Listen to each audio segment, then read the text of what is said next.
सोबत कोबीची भाजी। चला तर मग आता त्याची रेसिपी बघूया। कढई तापत ठेवली आहे आपण। कढई तापली त्याच्यामध्ये साधारणतः 2 ते 2.5 चमचे तेल टाकून घेणार आहे। तेल तापलंय आपलं। सारी थोडी 1 चमचा भरून मोहरी टाकते। मोहरी छान तडतडली की त्याच्यात जिरं टाकायचं। जिरं एक चांगलं फुललं की हिरवी मिरची साधारणतः 7 ते 8 हिरव्या मिरची टाकल्या। मिरची चांगली तडतडली त्याच्यात कढीपत्ता टाकूया। कढीपत्ता चांगला झाला की आपण आता साधारणतः 2 बारीक चिरून घेतलेले टोमॅटो टाकले।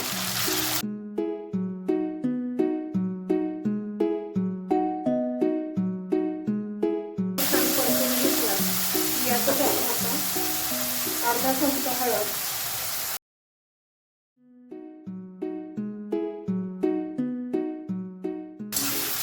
छान परतून घ्यायची। थोडंसं मी लाल तिखटही टाकते कारण हिरव्या मिरचीपेक्षा थोडं लाल तिखटाने पण चव छान येते भाजीला। साधारणतः 1 चमचा मी लाल तिखटही टाकले। आता हे छान आपण परतून घेऊ। आता छान टोमॅटो परतले गेले। यातच आपण बारीक चिरलेला कोबी छान धुवून निथळून यामध्ये आता टाकून घेणार आहोत।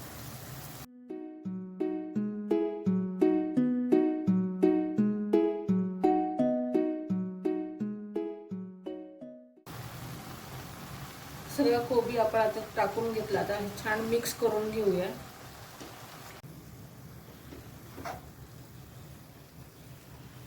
हे छान आता मिक्स करून घेतले आपण। आता यातच आपण चवीनुसार मीठ टाकून घेऊ।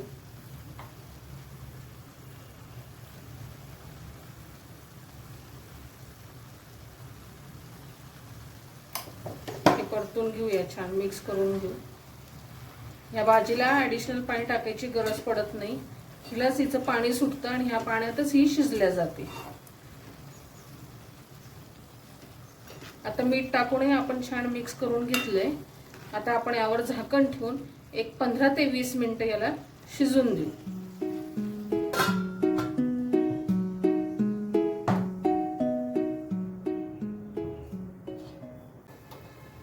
आपली भाजी 10 ते 15 मिनिटं झाली।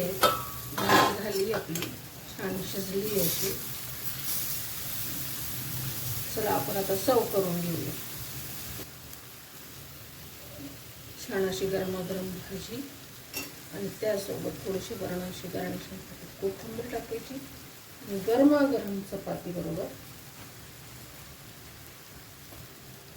भाजी सर्व करायची। झाली आपली कोबीची भाजी तयार। आपली रेसिपी आवडली असेल तर लाईक सबस्क्राईब करायला विसरू नका। धन्यवाद।